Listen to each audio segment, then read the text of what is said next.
कृष्ण हरि ओम राम कृष्ण हरि ओम राम। सच्चिदानंद सद्गुरु स्वामी स्वरूपानंद महाराज की जय। श्री ज्ञानदेव वंदन। नमितो योगी थोर विरागी तत्वज्ञानी संत, तो सत्कविवर परात्पर गुरु ज्ञानदेव भगवंत। स्मरणतयाचे होता साचे चित्ती हर्ष नमावे, म्हणून वाटते पुन्हा पुन्हा ते पावन चरण नमावे। अनन्य भावे शरण रिघावे अहंकार सांडून, जणी टाकावी तयावरून या काया पुरवंडून। आणि पहावे नितांत सुंदर तेजोमय ते रूप, सहज साधनी नित्य रंगुनी व्हावे मग तद्रूप। ज्ञानेशाला नमिता झाला श्री सद्गुरुला तोष, वरद हस्तमस्तकी ठेऊनी देई मज आदेश। श्री ज्ञानेश्वरी गौरव। श्री ज्ञानेश्वरी अमृतगंगा, बहुत सुकृते लाभली जगा। पावन करी अंतरंगा, अंग प्रत्यंगा जीवाचिया। भक्तिभावे करिता स्नान, निर्मल होय अंतःकरण। जीवासी परम समाधान, साक्षात दर्शन श्री शिवाचे। जीवा शिवाची होता भेटी, मावळोनी ज्ञाता ज्ञेयादी त्रिपुटी। प्रकटे सोहम भाव प्रतीती, उरे शेवटी ज्ञप्ती मात्र। स्वामी स्वरूपानंद वंदन। नमितो परब्रह्म श्री स्वामीन महान संत महात्मा। आदिनाथ सिद्ध पुरुष तो स्वरूपानंद परमात्मा। चित्ती स्मरता वाचे वदता स्वामी स्वरूपानंद। आनंदाच्या उसळती लाटा होई परमानंद। परमदयाळा परमकृपाळा परमशांत स्नेहाळा। प्रियंवद कुळी अवतरे पावसी कैवल्याचा पुतळा। अहंकार सांडुनी धरावे पावन श्री गुरुचरण। श्री गुरुवरुनी टाकावी की काया पुरवंडून। नयन मनोहर स्वरूप सुंदर वारंवार पहावे। श्री गुरुनामी नित्य अंतरी निशिदिनी रंगुनी जावे। जसे अलंकापूर तसे ते पावस भूवैकुंठ। सोहम भावनांद तो तिथे स्वरूप शांती दूत। स्वरूपानंदा नमिता झाला प्रसन्न नारायण। प्रसन्न होता प्रसन्न चित्ता प्रसन्नता संपूर्ण। नमितो परब्रह्म श्री स्वामीन महान संत महात्मा। आदिनाथ सिद्ध पुरुष तो स्वरूपानंद परमात्मा। ओम स्वस्ति श्री गणेशाय नमः। ओम श्री सरस्वत्यै नमः।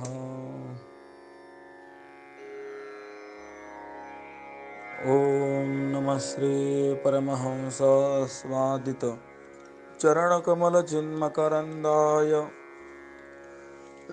भक्तजनमानस निवासाय श्रीरामचन्द्राय नमामि सद्गुरुं शान्तं सच्चिदानन्दविग्रहं पूर्णब्रह्मपरानन्द मीशमालन्दिवल्लभम्। ॐ पूर्णमदः पूर्णमिदं पूर्णात् पूर्णमुदच्यते पूर्णस्य पूर्णमादाय पूर्णमेवावशिष्यते। ॐ शान्तिः शान्तिः शान्तिः। अकारण करुणावरुणालय भगवंताच्या असीम कृपेने, तसेच श्री स्वामीजींच्या कृपेने आपण अभंग ज्ञानेश्वरीचं यथामती चिंतन करण्याकरता प्रवृत्त झालेलो आहोत. 6व्या अध्यायाचं आपलं चिंतन चालू आहे. 7व्या श्लोकापासून पुढे आपल्याला आता चिंतन करायचं आहे. आज सकाळच्या सत्रामध्ये आपणच आपले मित्र कसे आहोत आणि आपण आपले शत्रू कसे आहोत याचा विचार केलेला आहे. आता पुढे सांगतात, जितात्मनः प्रशान्तस्य परमात्मा समाहितः शीतोष्णसुखदुःखेषु तथा मानापमानयोः. या श्लोकाचा अर्थ असा आहे की शीत उष्ण, सुख दुःख, मान अपमान हे चित्ताला विक्षिप्त करणारे द्वंद्व असूनही ज्याने इंद्रिय, मन, बुद्धी यांना जिंकलेलं आहे आणि जो शांत आहे, अशा योगारूढाला परमात्मा हा समाधीचा विषय होतो. किंवा या श्लोकाचा दुसरा अर्थ असा आहे की ज्याने अंतःकरण जिंकलं आहे, जो अत्यंत शांत आहे, त्याचा परमात्मा कुठे दूर नसून साक्षात आत्मभावाने त्याच्या जवळच असतो. म्हणजे तो तत्स्वरूपच असतो. आणि त्याप्रमाणेच तो योगारूढ जो आहे, तो महात्मा शीतोष्ण, सुखदुःख, मान अपमान इत्यादी द्वंद्वांच्या ठिकाणी सम असतो. यावर व्याख्यान करताना म्हणतात, झाली मनोबुद्धी तयाची स्वाधीन, वासना निमून गेल्या सर्व, म्हणून तयासे परमात्मा पाही, दूर कोठे नाही पलीकडे. म्हणजे ज्याने स्वतःचं अंतःकरण जिंकलंय, ज्याच्या सर्व वैषयिक इच्छा या नष्ट झाल्या आहेत, त्या पुरुषाला परमात्माला हा वस्तुतः भिन्न आणि देशतः दूर नाही. अर्थात परमात्म्याची प्राप्ती होण्याकरता काय काय करावं, तर 2 मार्ग यामध्ये आपल्याला महत्त्वाचे लक्षात येतात. एक, सर्व वैषयिक इच्छा नष्ट व्हाव्यात, आणि 2, अंतःकरण जिंकावं. म्हणजे मन, बुद्धी, चित्त, अहंकार यांच्यावरती आपण विजय प्राप्त करावा. ज्याने वैषयिक वासना घालवल्यात आणि अंतःकरणाला जिंकलेला आहे, तो परमात्माच आहे. तो कसा परमात्मा आहे याकरता उदाहरण देतात. टाकिता काढून सोन्यातील हीन, उत्तम सुवर्ण तेची होय, तैसा परी पार्था लोपता संकल्प, जीव ब्रह्मरूप स्वभावेची. ज्याप्रमाणे सोन्यामध्ये मिश्रित असलेलं हिणकसपणा, किडाळाचा दोष जर गेला, तर तेच सोनं 15 रुपये किमतीचं, अर्थात 100 नम्री होतं. त्याप्रमाणे देहादी अनात्म पदार्थाच्या ठिकाणी असलेला अहंभावाचा भ्रम नष्ट होताच जीवाला नित्य प्राप्त असलेला ब्रह्मभाव हा प्राप्त झाल्यासारखा होतो. प्राप्त झाल्यासारखा होतो याचा अर्थ की तो पहिले ब्रह्मच असतो. फक्त त्यातील असलेला जो अहंभाव आहे, हिणकसपणा आहे, तो बाजूला गेला पाहिजे. याला दुसरं उदाहरण देतात. घटाचा आकार नाहीसा होताच, तयातील साच आकाश जे, तया महाकाशी जैसे मिळायास, न लगे जायास दुजा ठाई. जसा घटाचा आकार नष्ट झाल्यानंतर त्या घटातील पोकळीला महाकाशाशी मिळण्याकरता दुसरीकडे जावं लागत नाही. आकाराने ते मर्यादित झालेलं होतं, पण आकार फुटला, आकार संपला. महाकाश आणि ते आकाश एकच आहे. त्या आकाशाला जसं दुसरीकडे जावं लागत नाही, त्याप्रमाणे ज्याचा देहाच्या ठिकाणी असलेला खोटा अहंभाव हा अज्ञानासह नष्ट झालाय, तोच पुरुष अज्ञान निवृत्तीपूर्वी पण परमात्माच आहे झालेला, आणि नंतर हे तो परमात्माच आहे. म्हणजे असं आहे, ज्या वेळेला अज्ञान आहे त्यावेळेला सुद्धा तो परमात्माच आहे, आणि अज्ञान निवृत्त झाल्यानंतरही परमात्माच आहे. ज्याप्रमाणे घटामधील आकाश हे महाकाशाशी अभिन्नच आहे, फक्त उपाधीने ते परिच्छिन्न झालं होतं. तेच आता उपाधी नष्ट झाल्यामुळे अपरिच्छिन्न झालं, अमर्याद झालं. फरक एवढाच आहे. आता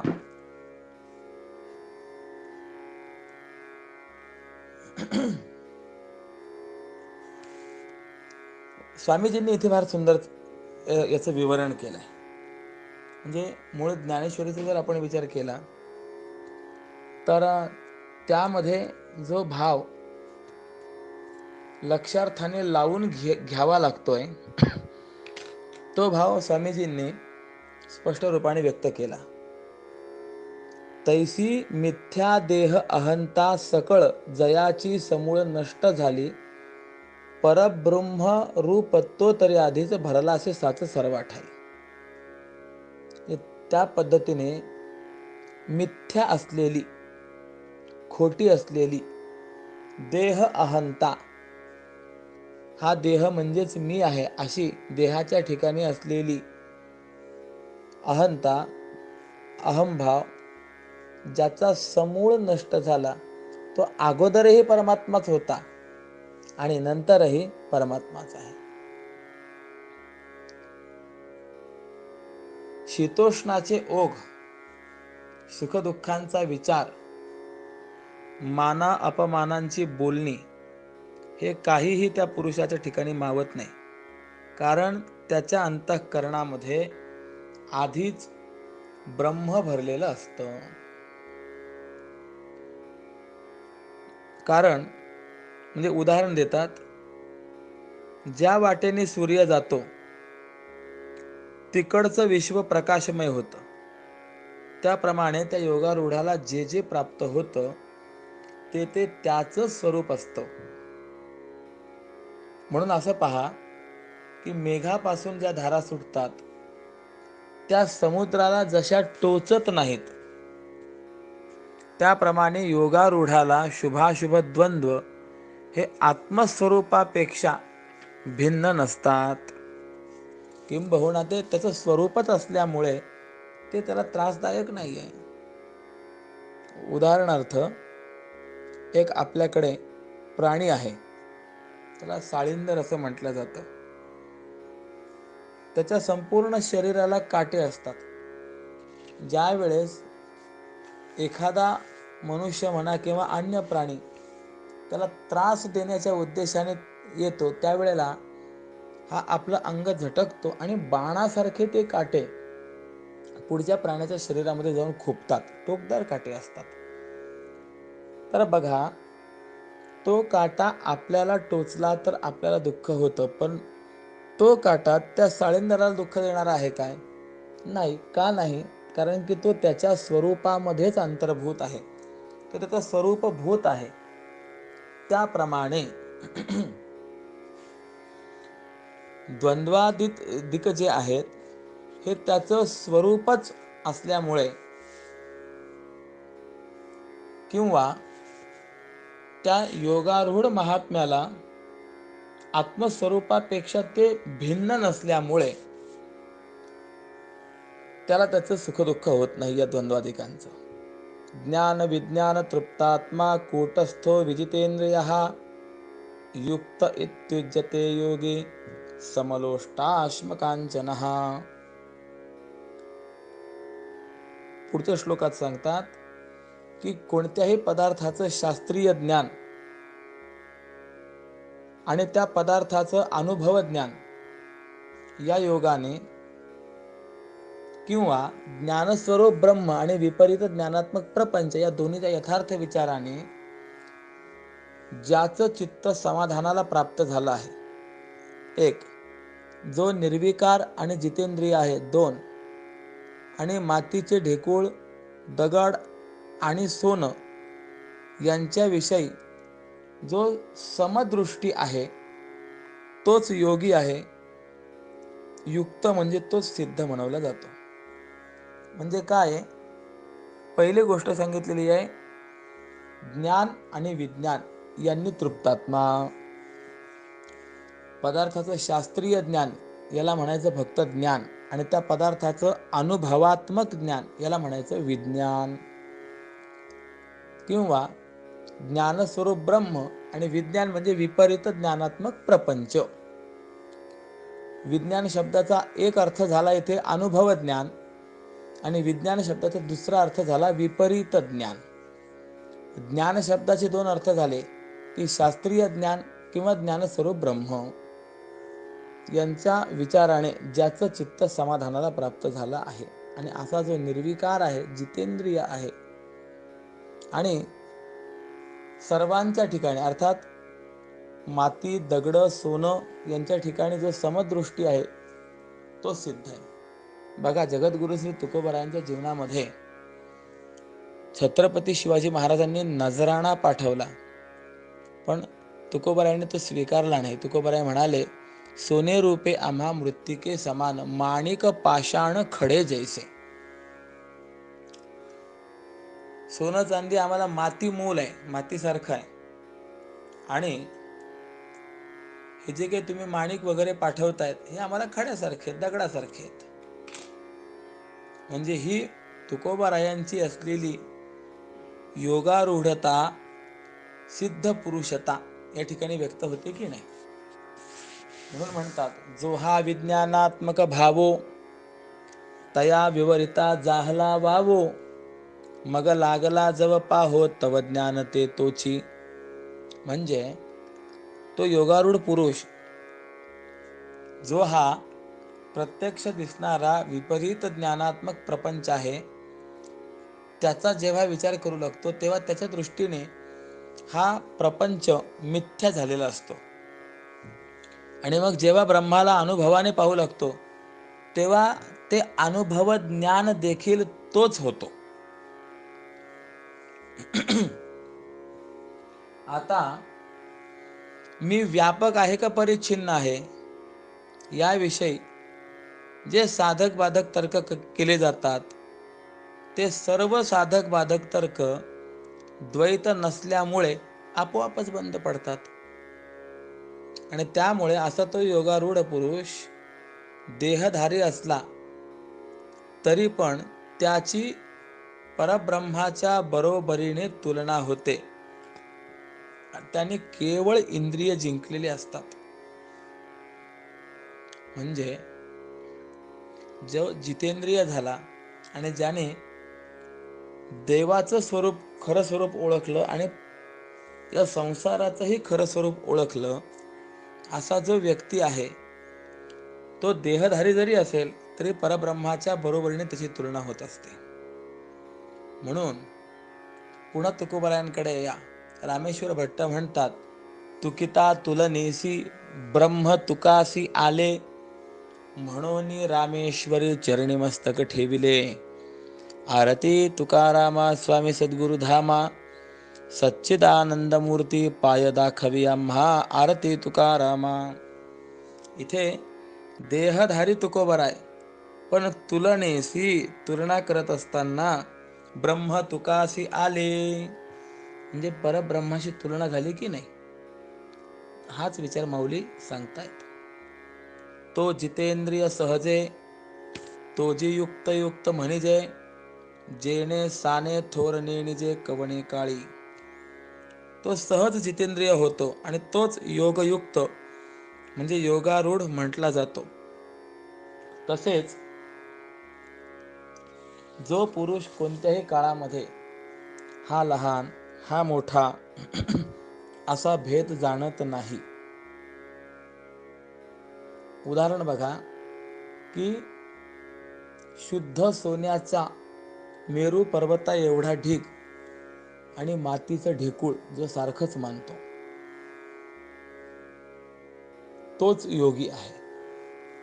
पाहू गेला असता ज्याच्या पुढे पृथ्वीची देखील किंमत कमी आहे, असं अमूल्य व शुद्ध रत्न असले तरी पण त्या रत्नाकडे जो दगडाप्रमाणे उपेक्षा बुद्धीने पाहतो, असा जो निस्पृह असतो, तो युक्त, योगी, सिद्ध असा म्हटला जातो. आता हा योगी कसा ओळखावा याचं दुसरं लक्षण सांगतात. सुहृन्मित्रार्युदासीन मध्यस्थ द्वेष्य बंधुषु साधुष्वपि च पापेषु समबुद्धिर्विशिष्यते. म्हणजे सुहृत, मित्र, शत्रू, उदासीन, मध्यस्थ, द्वेष्य, बंधू, साधू आणि पापी यांच्याविषयी देखील जो समान बुद्धी ठेवतो, तो योगी सर्वांपेक्षा श्रेष्ठ आहे, विशेष आहे. आता जे या ठिकाणी लक्षणं दिलेली आहेत, सुहृत, मित्र वगैरे नावं दिलीत, त्यांची लक्षणं सांगतात. सुहृत कोण?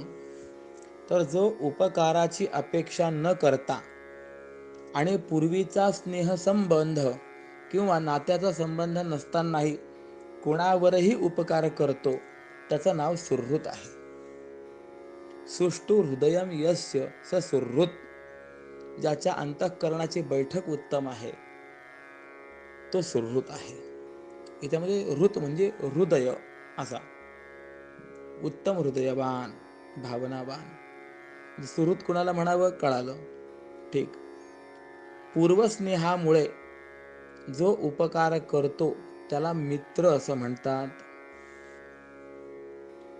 जसं मंत्राची व्याख्या दिली जाते ना, मननात त्रायते इति मंत्रः, तसं मिलनात त्रायते इति मित्रम. ज्याची भेट झाल्यामुळे संकटातून आपल्याला तरुण जाता येतं, संकटात जो साथ देणारा आहे तो मित्र आहे. शत्रू कोण आहे? दुसऱ्याने अपकार न करताही क्रूर स्वभावामुळे दुसऱ्यावर अपकार करणारा जो आहे तो शत्रू. पुढे उदासीन सांगितलाय, म्हणजे परस्परात भांडत असलेल्या दोघांची जो उपेक्षा करतो, कुणाचाही पक्ष स्वीकारत नाही, फक्त तटस्थ वृत्तीने पाहत राहतो, त्याला उदासीन असं म्हणतात. मध्यस्थ म्हणजे दोघांचंही हित करणारा जो असतो, त्याला मध्यस्थ असं म्हणतात. द्वेष्य म्हणजे दुसऱ्याने अपकार केल्यावर त्याच्या बदली अपकार करणारा जो आहे तो द्वेष्य आहे. खटासी भावे खट या पद्धतीने. बंधू म्हणजे नात्याच्या संबंधाने अपकार करणारा, त्याला बंधू म्हणतात. साधू म्हणजे शास्त्र विहित कर्म करणारा जो आहे तो साधू. आणि पापी म्हणजे शास्त्र निषिद्ध कर्म करणारा, त्याला म्हणायचं पापी. म्हणजे आता आपण जे काही वरती नावं घेतली त्या सगळ्या नावांची लक्षणं पाहिली. मग आता सांगतात, यांच्यापैकी कोणीही असो, त्याचे ठिकाणी हा शत्रू किंवा उदासीन, हा मित्र अथवा अन्य असा विचित्र भावनेचा भेद नसतो. जो योगारूढ महात्मा आहे त्याच्या ठिकाणी असा कोणताही भेद नाही. का? तया बंधू, तेथे कोण शत्रू आणि कोण आप्त, कोण तिर्हाईत कोण मित्र, तयाचे या ठाई ऐशा भिन्न वृत्ती, काय कल्पू येती धनंजया. कारण मीच विश्व आहे असा ज्याला व्यापक बोध झालाय, व्यापक ज्ञान झालंय, त्याला कोण कोणाचा बंधू आणि त्याचा द्वेष तरी कोण करणार?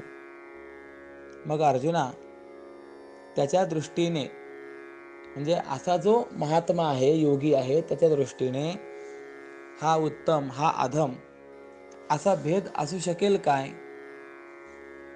परिसाच्या कसोटीवर घासल्यानंतर सोन्याचे चांगले वाईट प्रकार करता येतील का? ती परिसाची कसोटी जी आहे ती हिनका सोन्यालाही जशी शुद्ध करते, त्याप्रमाणे ज्याची बुद्धी चराचरांमध्ये साम्याने अखंड प्रकाशमय होते. कारण हे विश्वरूपी अलंकाराचे समुदाय जरी भिन्न भिन्न आकाराचे आहेत, तरी ते एकाच ब्रह्मरूपी सोन्याने घडवलेले आहेत. आपण बघा ना, व्यवहारामध्ये एकाच सोन्याचे आपण वेगवेगळ्या आकाराचे वेगवेगळे अलंकार बनवतो की नाही?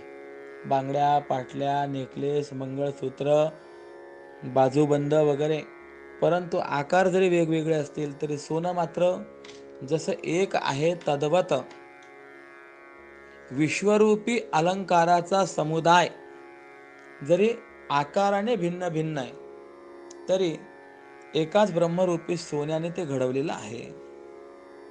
आणि असं जे उत्कृष्ट ज्ञान ते त्या योगारूढ पुरुषाला संपूर्णपणे प्राप्त झालेलं असतं. म्हणून तो या वरवरच्या विश्वाकाराच्या चित्राने कधी फसत नाही. म्हणजे तो आकार पाहत नाही, तर आकाराने नटलेलं जे तत्व आहे त्या तत्वाचाच तो विचार करत असतो.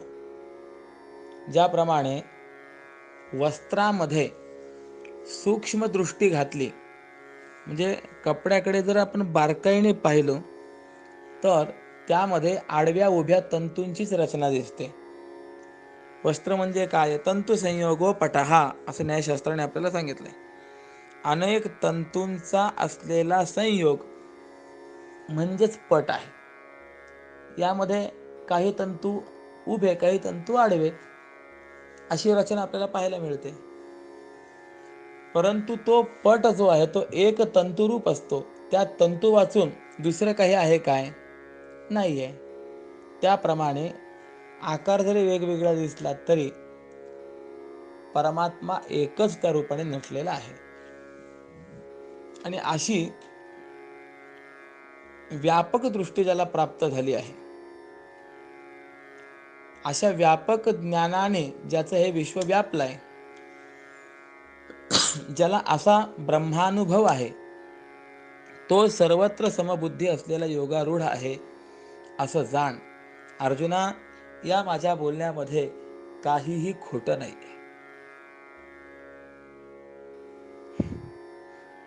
जयाचे नाव तीर्थरावो, दर्शने प्रशस्तीसी ठावो, जयाचे निसंगे ब्रह्मभावो भ्रांतासही. ज्याचं नाव तीर्थराज आहे, ज्याच्या दर्शनाने द्रष्ट्याच्या मनात प्रसन्नतेला स्थान मिळतं आणि ज्यांच्या संगतीने भ्रांतालाही ब्रह्मभाव प्राप्त होतो, किंबहुना ज्याच्या उपदेशाने धर्म जगतो, ज्याची कृपादृष्टी महासिद्धींना जन्म देते आणि स्वर्गाधिक सुख ही ज्या महात्म्याची सहज लीला आहे, अशा पुरुषाची मनाला अकस्मात जरी आठवण झाली तरी तो आपली योग्यता त्याला देत असतो. म्हणजे उपर्युक्त लक्षणांनी युक्त जो महात्मा आहे ना, त्या महात्म्याचं केवळ स्मरण जरी झालं तरी स्मरणकर्त्याला आपली योग्यता तो प्रदान करतो, असा तो महात्मा.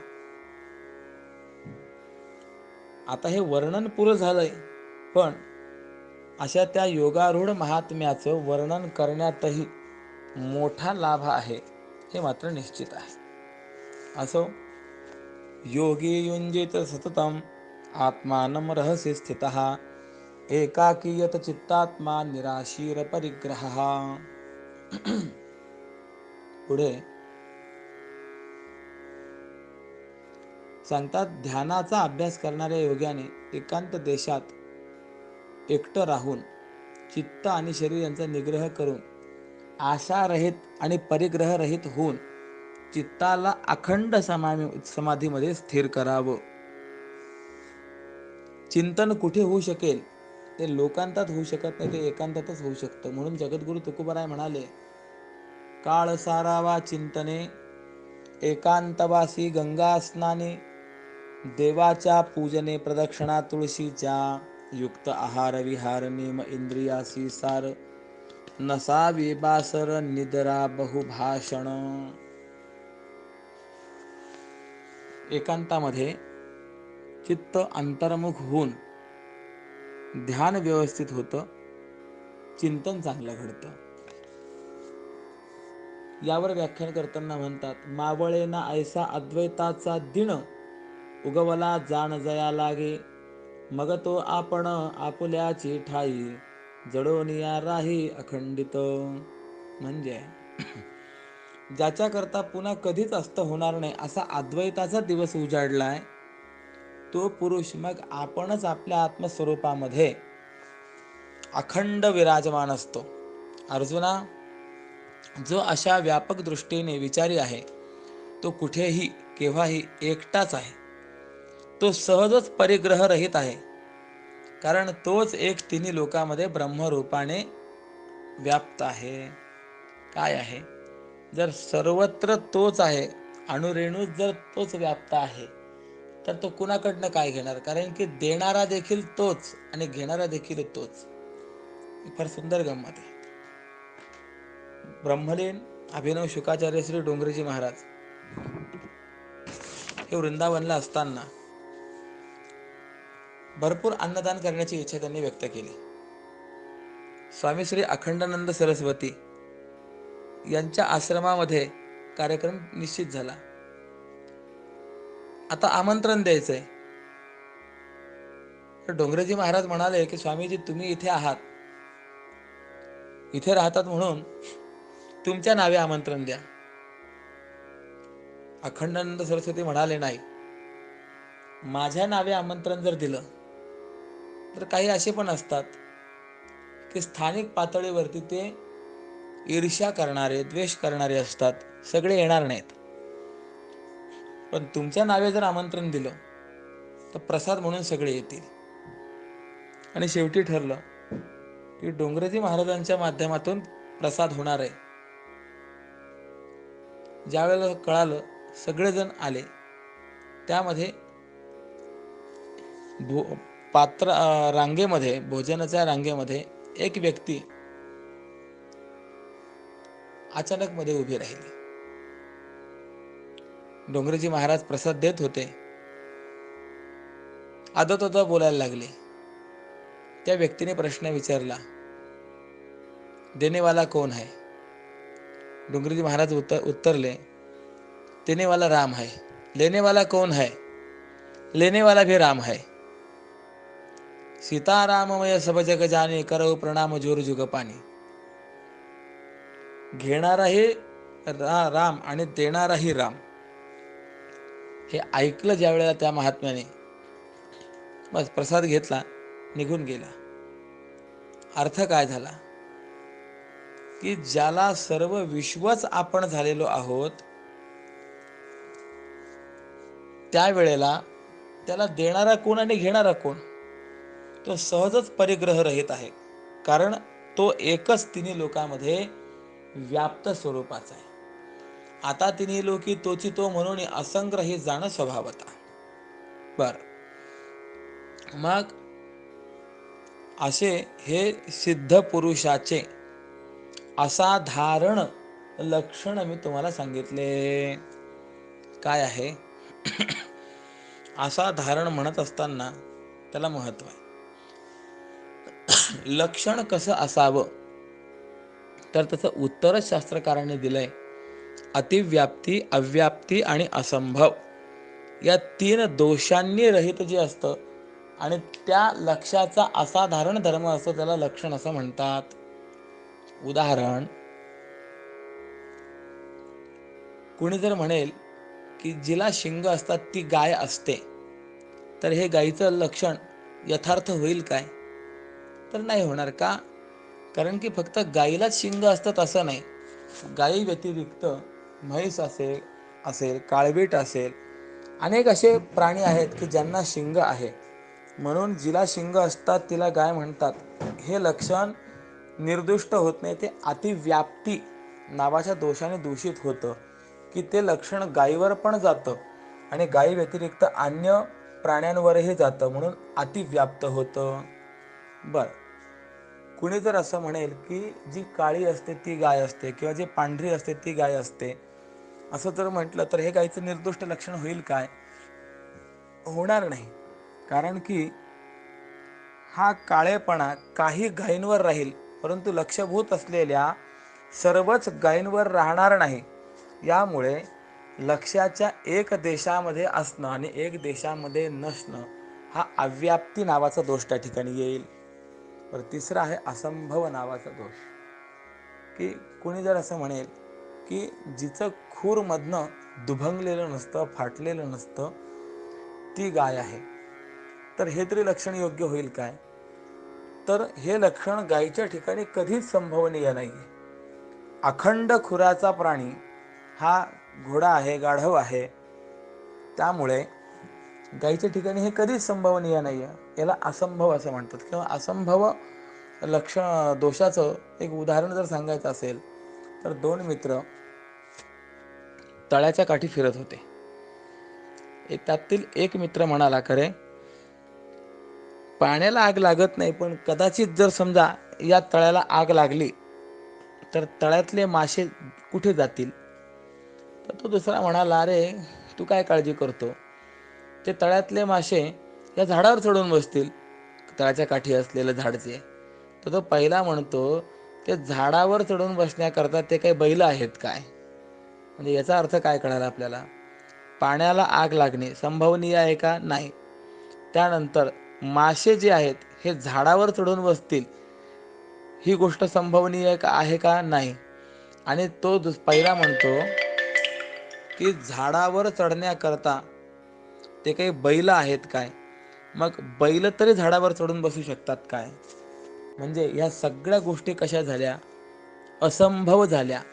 मग अशा पद्धतीने एखादं लक्षण करत असताना जी गोष्ट कदापि संभवनीय नाही ती गोष्ट सांगणे, याला असंभव नावाचा दोष असं म्हणतात. किती दोष पाहिले आपण? अतिव्याप्ती, अव्याप्ती आणि असंभव.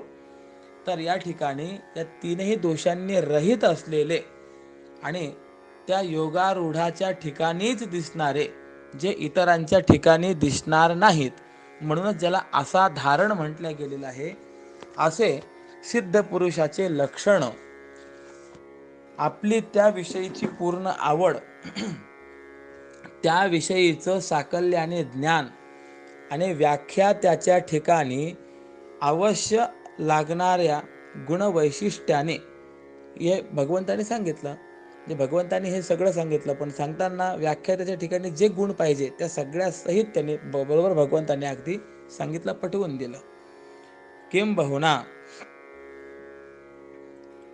हा परमात्मा कसा? जो ज्ञानियांचा बाप, देखणे याचे दिठीचा दीप,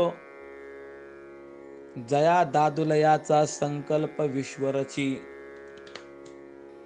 देखा द्रष्ट्यांच्या हे दृष्टीचा जो दीप, ज्ञानी यांचा बाप असे जो का.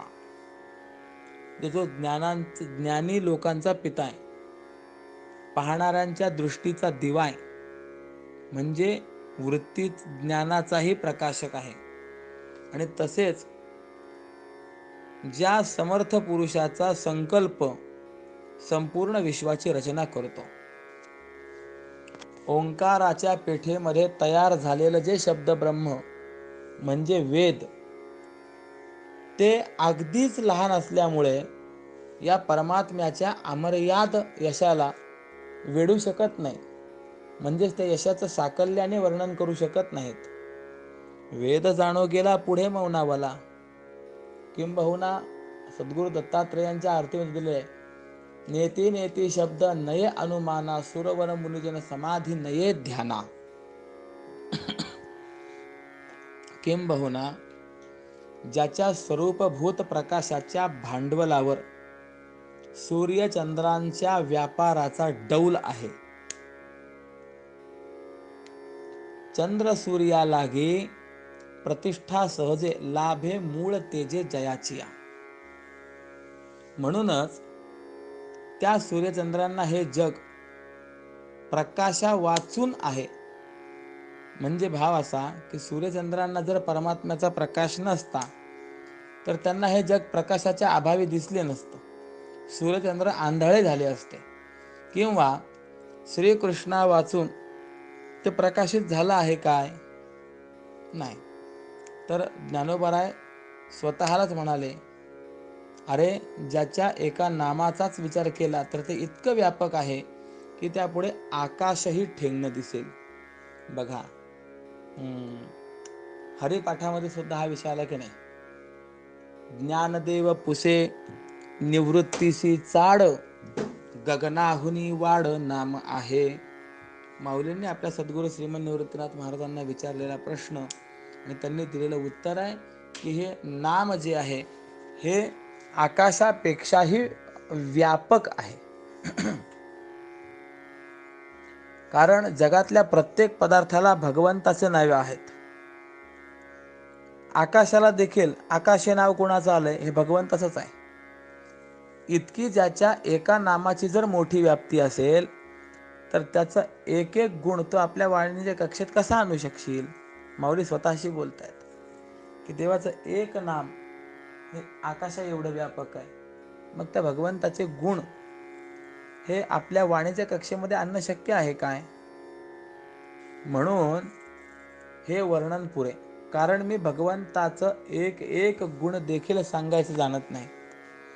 पण इथे एक गोष्ट लक्षात ठेवण्यासारखी आहे की या योग प्रकरणाच्या निमित्ताने पूर्ण ब्रह्म श्री कृष्णांनी स्वतःचे लक्षण न सांगता आपल्या वाचून दुसऱ्या कुणाची तरी लक्ष्य अर्जुनाला परोक्ष रूपाने दुरून दाखवावेत असा भगवंताचा अभिप्राय दिसतो.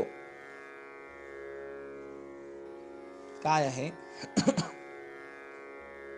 भगवंताचे इतके गुण आहेत ना, त्या शिवमहिम्न स्तोत्रामध्ये बघा शेवटी असं दिलंय, अशितगिरी समम स्यात् कज्जलम सिंधु पात्रे सुरतरुवर शाखा लेखने पत्रमूर्वे लिखति यदि गृहीत्वा शारदा सर्वकालम तदपि तव गुणानामीश पारन्न याति. ते पुष्पदंताचार्य म्हणतात, संपूर्ण जेवढे समुद्र आहेत त्या सर्व समुद्रांची दौत करा. त्यानंतर पृथ्वीवर जेवढे झाडं आहेत त्या सर्व झाडांची लेखणी बोरू करा आणि जेवढं पृथ्वी मंडल आहे ते संपूर्ण पृथ्वी मंडल म्हणजे लिहिण्याचं पान करा, पेज करा, पत्र करा. आणि आता लिखाणाला कोण बसेल? मग एवढं लिखाण करायचं तर शारदा बुद्धीची अधिष्ठातृ देवता सरस्वती माता देवता ही लिखाणाला बसणार आहे. बरं, किती वेळ लिहिते? दिवसातनं 1 तास 2 तास? नाही नाही नाही, सर्व कालम, सदा सर्व काळ तेवढंच एकच काम चाललेलं आहे. पण तदपि तव गुणानाम ईश पारन्न याति, तरी देखील या भगवंताच्या गुणांचा पार सरस्वतीलाही लागत नाही.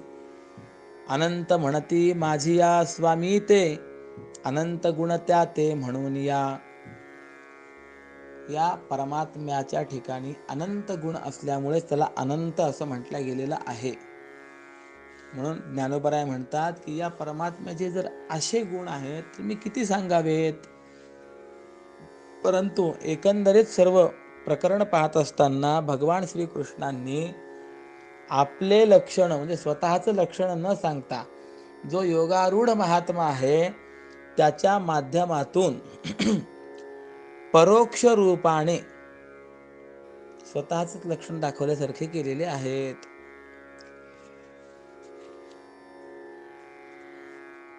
आणि असं मी का म्हणतो तर म्हणतात, ऐके द्वैताचा ठावोची फेडी, ते ब्रह्मविद्या किजेल उघडी, तरी अर्जुन पडिये गोडी नासेल हन.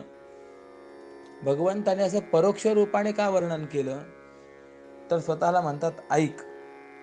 मुळात अर्जुनाला उघडपणाने ब्रह्मविद्या सांगण्याची भगवंताचीच इच्छा दिसत नाही. म्हणजे ब्रह्मविद्या तर सांगायची आहे, पण उघडपणाने नाही.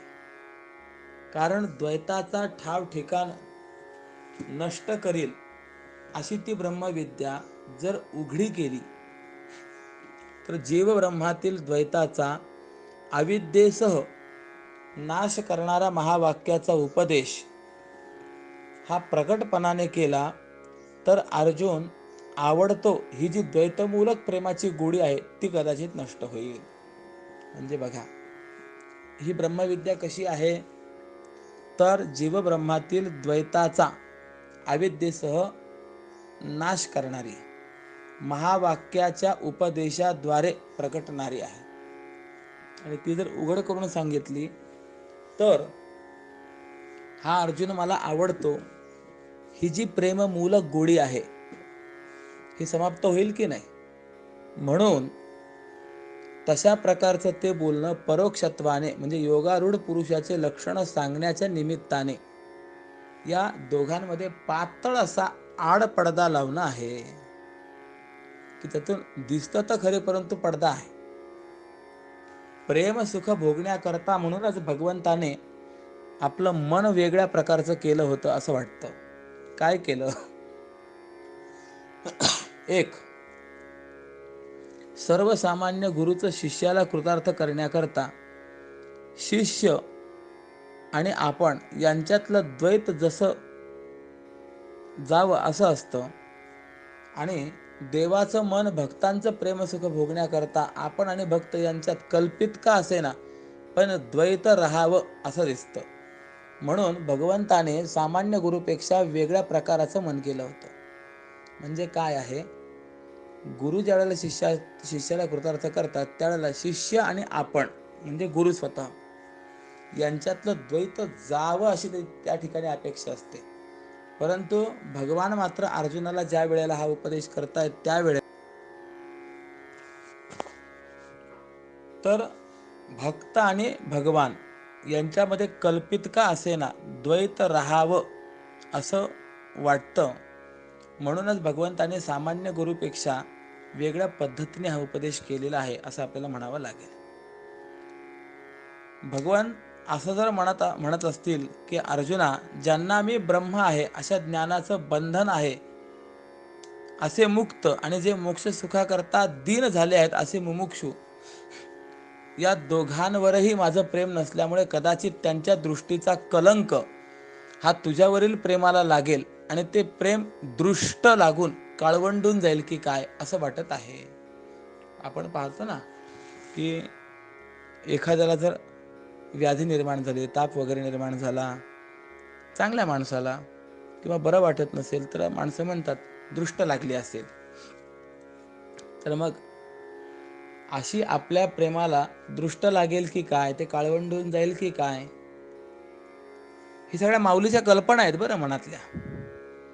किंवा भगवान मनात असाही विचार करत असतील की मी जर याला आत्मज्ञानाचा उपदेश केला आणि त्या उपदेशाच्या योगाने याचा देहाधिकावर असलेला अहंभाव जर अकस्मात नष्ट झाला आणि हा जर मीच झाला आणि मी तोच झालो तर मी एकट्याने काय करावं.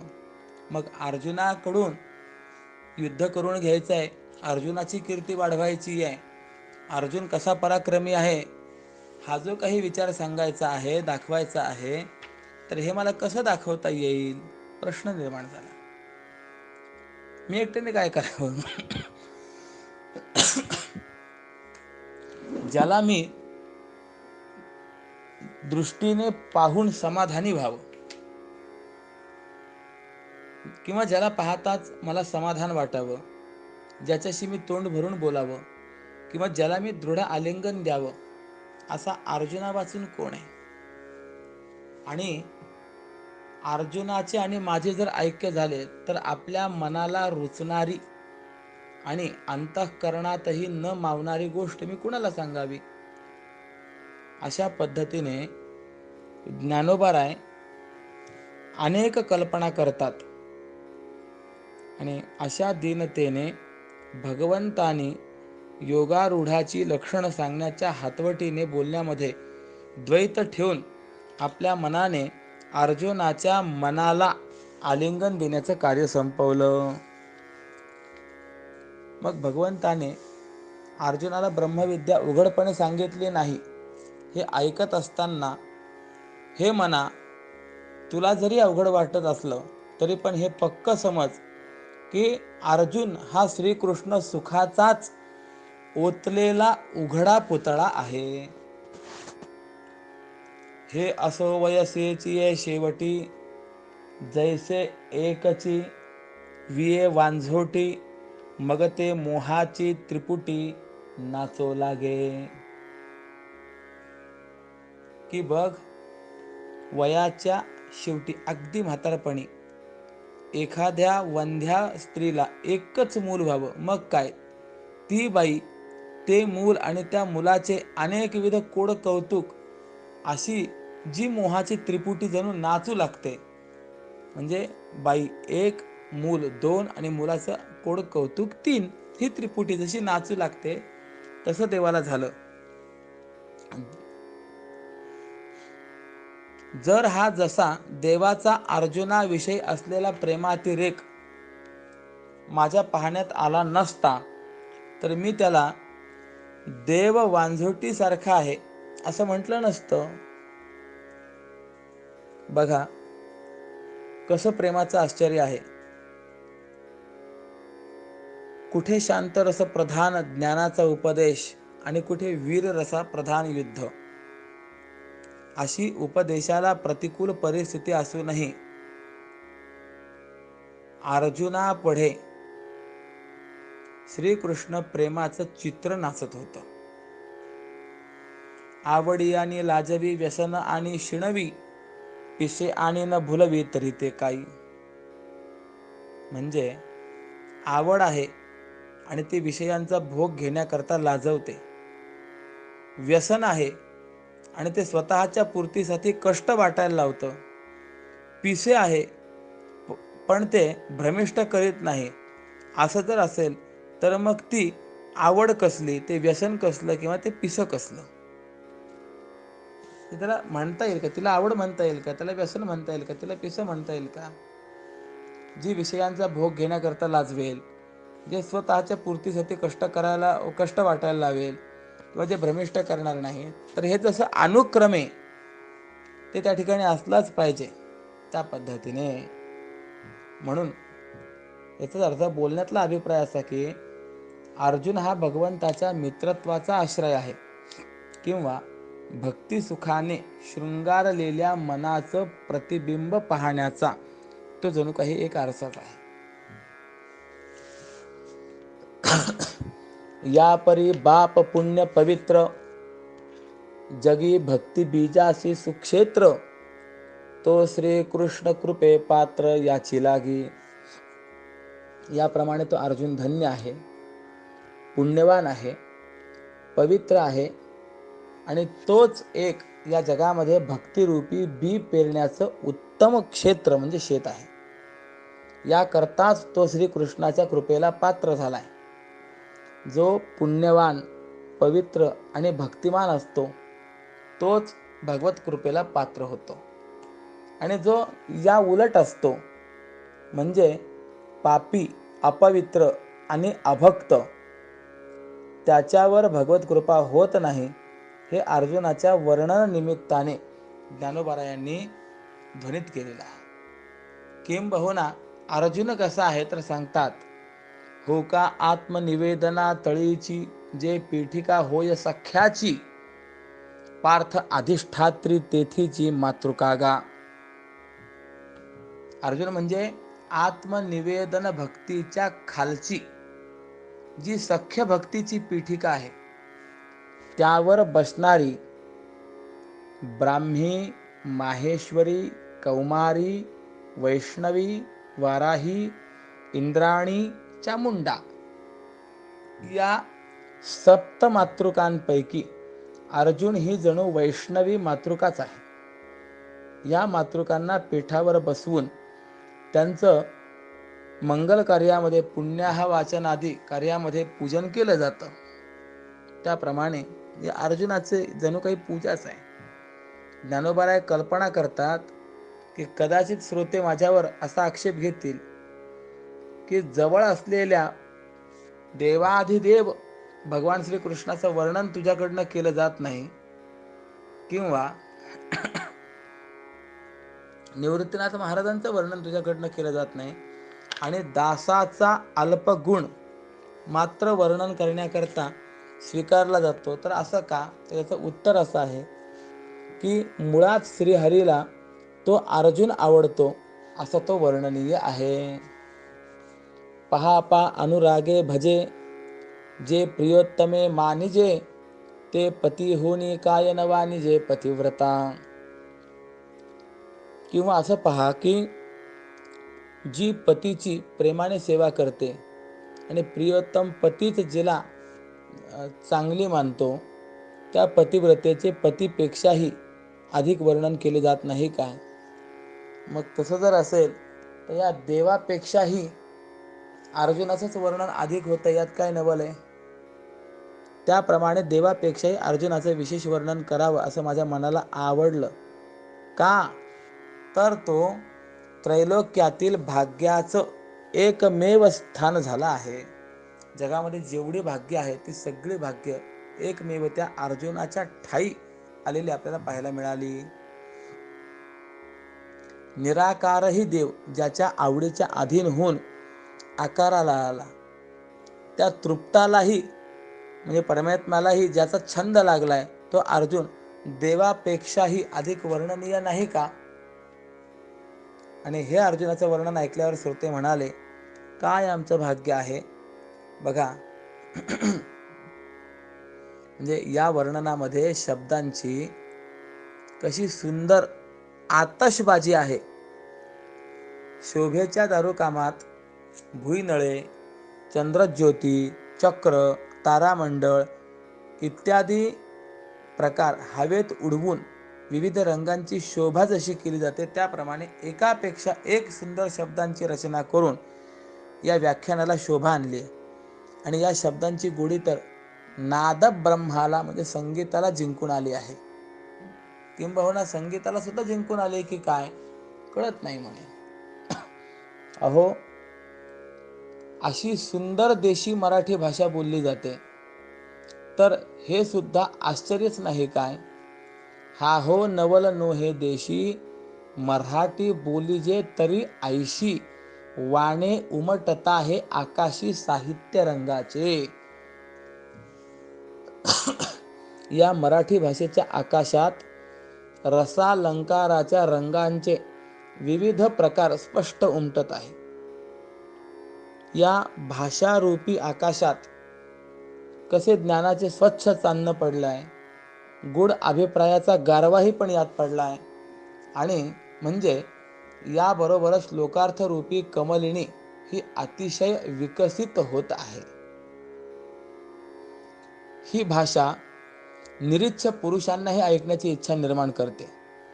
अशी ही भाषा निस्पृह माणसाच्या ऐकण्याच्या मनोरथांना थोरविला नेते, असं माऊलींनी आणि श्रोत्यांनी माऊलींच्या भाषेचं वर्णन केलेलं आहे. म्हणजे आतापर्यंत आपण जे ऐकलं ना, हे श्रोत्यांनी केलेलं वर्णन आहे माऊलींच्या भाषेच्या संबंधामध्ये. आणि या भाषेमुळे अंतःकरणामध्ये समाधान प्राप्त झालं आणि त्यामुळे त्यांना आनंदाचा डोल आला. कुणाला? श्रोत्यांना. आणि ते डोलू लागले. आणि या पद्धतीने श्रोत्यांना आनंद झाल्याचं ते लक्षण निवृत्तीदास असलेल्या ज्ञानोबायांनी जाणलं. आणि मग श्रोत्यांना उद्देशून म्हणाले, श्रोते हो, आता माझ्या बोलण्याकडे लक्ष द्या. पांडवांच्या कुळात एक आश्चर्यकारक कृष्ण दिवस उजाडला आहे. कृष्ण शब्दाचा काळा असा दुसरा अर्थ घेऊन या ओवीमध्ये श्लेषालंकार व्यक्त केलेला आहे. श्लेषालंकाराचं लक्षण काय हो? श्लेषस्य वाक्ये एकस्मिन यत्रा नेकार्थता भवेत, म्हणजे ज्या वेळेला एका वाक्याचे एकापेक्षा अधिक अर्थ घडतात, संभवतात, त्यावेळेला त्या ठिकाणी श्लेषालंकार मानला जातो. संस्कृत साहित्यामध्ये तर अर्थश्लेष, शब्दश्लेष, सभंगश्लेष, अभंगश्लेष असे त्याचे अनेक प्रकार आहेत. असो, आणि तो असा की रात्र काळी असते आणि दिवस पांढरा असतो. पण आश्चर्य असं की एकट्या पांडवांच्या कुळात तेवढा कृष्णरूपी दिवस उजाडला आहे, म्हणजे कृष्ण दिवस उजाडला. कसा? देवकी उदरी वाहिला, यशोदे सायासे पाळिला, शेखी उपेगा गेला पांडवांसी. ज्ञानोबरायांनी भगवंताच्या या परधार्जिन्या स्वभावाचं फार उत्तम वर्णन केलं. ते म्हणतात, या श्रीकृष्णाला देवकीने मथुरेमध्ये कंसाच्या बंदीखान्यात संकटमय परिस्थितीत 9 महिने पोटामध्ये वागविलं. यशोदामाईने गोकुळामध्ये चोरी इत्यादी खोड्या करीत असतानाही फार मोठ्या कष्टाने याचं पालन केलं. भगवंताने बलराम दादांनी या यशोदामाईला खूप खूप त्रास दिलेला आहे. याकरता भागवत पाहण्याकरची आवश्यकता आहे. मग कळतं की भगवंताच्या खोड्या कशा होत्या. म्हणजे या भगवंतावर उपकार कुणाचे आहेत? देवकी मातेचे आहेत, यशोदेचे आहेत. परंतु हा भगवान श्रीकृष्ण या दोघींच्याही उपयोगाला आला नाही. शेखी उपयोगा गेला पांडवांशी. शेवटी हा हस्तिनापुरात पांडवांच्या म्हणजेच अर्जुनाच्या उपयोगाला गेला. म्हणून पुष्कळ दिवस गुरुसेवा करावी आणि उचित समय पाहून उपदेश करण्याविषयी विनंती करावी. इतके श्रम सुद्धा त्या भाग्यवान अर्जुनाला पडले नाहीत.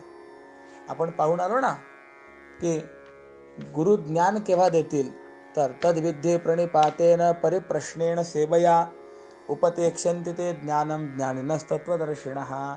पहिले सद्गुरूंकडे जावं, त्यानंतर तिथे त्यांना नमस्कार करावा, बराच काळ त्यांची सेवा करावी आणि तदनंतर परिप्रश्न करून मग त्यांच्याकडनं ज्ञान प्राप्त करून घ्यावं, असा आपण विचार करून आलो आहे. पण अर्जुनाला भगवंताची सेवा करावी लागली का? नाही. म्हणजे गुरु सेवा करावी, नंतर उचित समय पाहून प्रश्न विचारावा वगैरे काही करावं लागलं नाही. आता जे श्रोते आहेत, म्हणजे सद्गुरू श्रीमन निवृत्तीनाथ महाराज वगैरे, हे माऊलींना म्हणतात पुरे पुरे.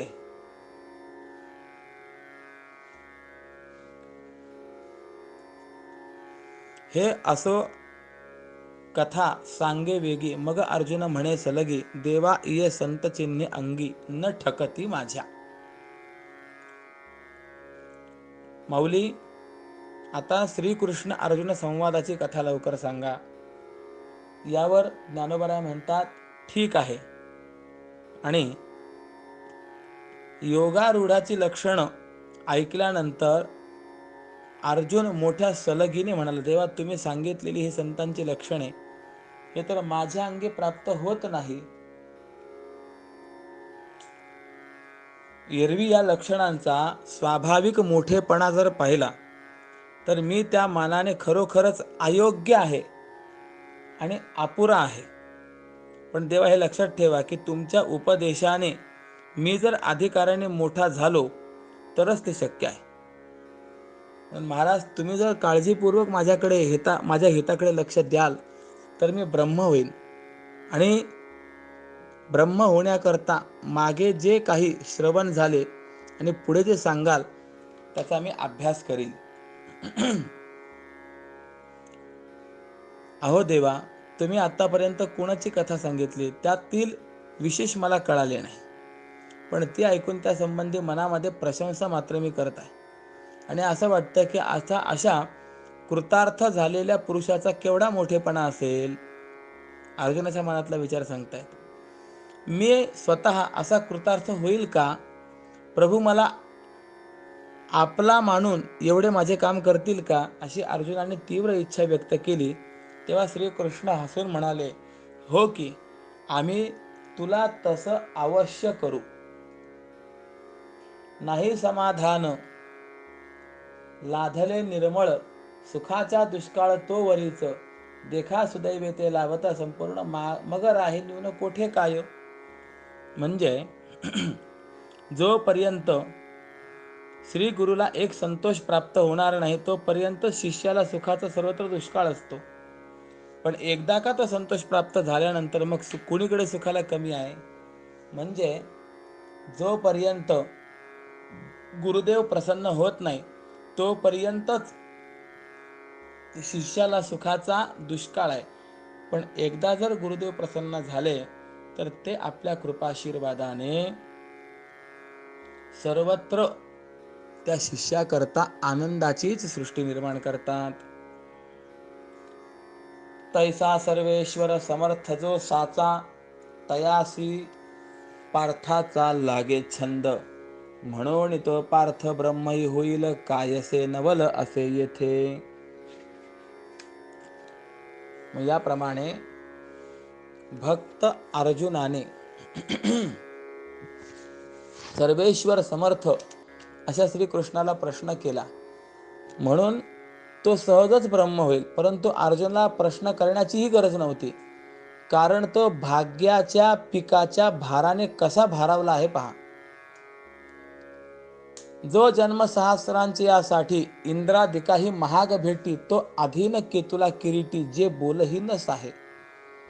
हजारो जन्म खर्ची घातले तरी सुद्धा इंद्रादिकांनाही जो भेटणं दुर्लभ आहे. तो श्रीकृष्ण अर्जुनाच्या किती अधीन झाला आहे बघा, की जो अर्जुनाने प्रश्न विचारणेही सहन करत नाही, प्रश्न विचारण्यापूर्वीच अधीर होऊन सांगण्यास प्रवृत्त होतोय. विचार करा, परमात्म्याची भेटच किती दुर्लभ आहे. इंद्रादिक जे देव आहेत, जे पुण्यकर्माने या दिव्यतेला प्राप्त झालेले आहेत, त्यांना सुद्धा एक वेळ, एक क्षणभर भगवंताची भेट व्हावी असं वाटत असेल तर हजारो जन्म खर्ची घालावे लागतात. पण असा तो परमात्मा या अर्जुनाच्या इतका अधीन झाला की अर्जुनाने विचारण्यापूर्वीच अर्जुनाच्या मनातलं जाणून तो अर्जुनाला उत्तर देण्याकरता प्रवृत्त होतोय. मग अशा अर्जुनाने ब्रह्मभाव किंवा मी ब्रह्म व्हावं असं जे म्हटलं ते सर्व देवाने लक्षात घेतलं आणि त्याविषयी असंच एक अनुमान केलं की याच्या बुद्धीच्या गर्भात वैराग्य आलाय म्हणून याला ब्रह्म होण्याचे डोहाळे लागलेत. कोणाला वाटतंय? भगवान श्रीकृष्णांना वाटतंय. कोणाविषयी वाटतंय? अर्जुनाविषयी वाटतंय की याच्या बुद्धीच्या म्हणजे अर्जुनाच्या बुद्धीच्या गर्भात वैराग्य आलं म्हणून या अर्जुनाला ब्रह्म होण्याचे जणू काही डोहाळे लागले आहेत. एरवी अर्जुन रूपी वृक्षाला ब्रह्म प्राप्तीचं फळ येण्यास दिवस अपुरे होते. म्हणजे आताच काही त्याला ते प्राप्त होईल असं नव्हतं, तरी पण वैराग्य रूपी वसंताचा भर आल्यामुळे मी ब्रह्म व्हावे या इच्छेच्या मोहोराने तो दाटून आला. वसंताचा भर आला ना, यामुळे तो दाटून आला. म्हणून ब्रह्मप्राप्तीच्या फळाने सुफलित होण्याकरता अर्थात ब्रह्म होण्याकरता आता याला वेळ लागणार नाही, कारण हा विरक्त झाला आहे अशी देवाची खात्री पटली. आणि मग देव मनात म्हणाले, म्हणे जे जे हा अधिष्ठील ते आरंभीच यया फळेल, म्हणून सांगितला नवचेल अभ्यासू वाया. आता देव मनामध्ये विचार करतायत की आता ज्या ज्या साधनांचा स्वीकार करील हा अर्जुन, ते याला सुरुवातीलाच फळ देईल, म्हणून याला सांगितलेला अभ्यास आता वाया जाणार नाही. आणि असा विचार करून भगवान श्रीकृष्ण म्हणाले, अर्जुना, आता सर्व मार्गांचा राजा असलेला योग जो आहे तो ऐक.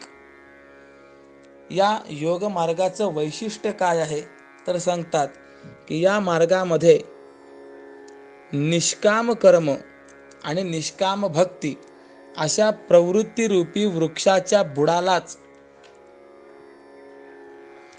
यमनियमांपासून निर्बीज समाधी आणि विदेहमुक्तीपर्यंत निवृत्तीची असंख्य फळं आलेली दिसतात. कोणत्या मार्गात?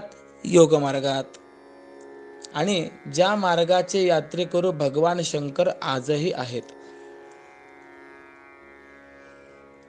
म्हणजे भगवान शंकर आजही योग साधना करत आहेत.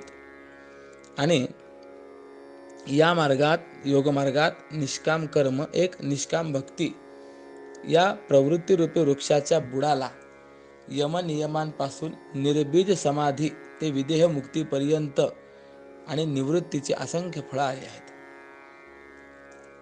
पै योगी वृंदे वहिली, आडवी आकाशी निघाली, की तेथ अनुभवाच्या पाऊली धोरण उपडिला.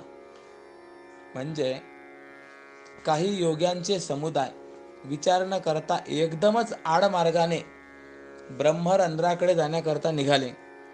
पण पुढे अनुभवाच्या पावलांनी जेव्हा गेले तेव्हा त्यांना त्या मार्गाविषयी अंदाज आला. म्हणजे अनुभवाने तो मार्ग त्यांना कळाला. त्यांनी अज्ञानाचे काम्य कर्मादी सर्व मार्ग टाकून आत्मज्ञानाच्या या सरळ मार्गाने एकसारखी धाव घेतली.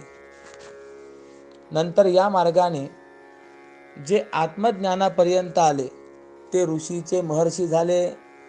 हा कोणता मार्ग चाललाय? योग मार्गाचा विचार चाललाय बरं. म्हणजे जे या योग मार्गाने आत्मज्ञानापर्यंत आले ते ऋषी या पदवीपासून महर्षी पदवीपर्यंत गेले. साधकांचे सिद्ध झाले. या योग मार्गात आत्मज्ञानी देखील ब्रह्मविद वरिष्ठ झाले. या योग मार्गाचा जेव्हा परिचय होतो तेव्हा तहानभूक विसरून जाते. आणि या योग मार्गाने जाताना रात्र दिवस काही कळत नाही. या योग मार्गात चालताना जिथे पाऊल पडेल तिथे मोक्षाची खाण उघडते. कदाचित आडमार्गाने जरी पाऊल पडलं तरी स्वर्गसुख प्राप्त होतच होतं. म्हणजे भाव असा की योगाचा अभ्यास निष्काम बुद्धीने निर्बीज समाधीपर्यंत केला तर मोक्ष प्राप्त होतो.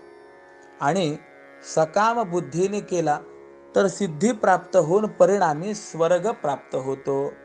म्हणजे योग साधना उभय दृष्टीने अनुकूलच आहे की नाही? चांगलीच आहे, चांगलंच फळ देणारी आहे. स्वर्गसुख हे पण काही कमी नाही आहे. आपल्याला इथे पिण्याकरता अमृत तुल्य मिळतं, पण स्वर्गामध्ये थेट अमृत प्राप्त होतं, कमी नाही आहे.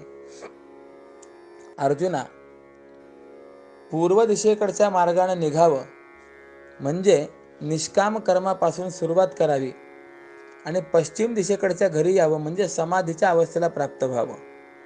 आणि निश्चळपणाने राहणं हेच या योग मार्गातलं चालणं आहे. म्हणजे आसन प्राणायाम इत्यादिकांच्या द्वारा चित्त निरोध करणं हाच योगाचा अभ्यास आहे. बघा, जिथे चलन वलन वगैरे आहे, जिथे काही प्रवृत्ती आहे त्या ठिकाणी आपण त्याला चालणं म्हणतो.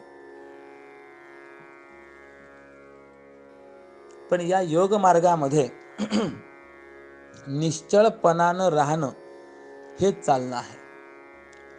या योग मार्गाने ज्या ठिकाणी जायचं आहे तो परमात्मा रूपी गाव आपणच व्हायचं असतं. हे आताच काय सांगू, तू पुढे सहज जाणशीलच. तेव्हा अर्जुन म्हणाला, देवा, असं जर आहे तर तो मार्ग मला केव्हा सांगणार?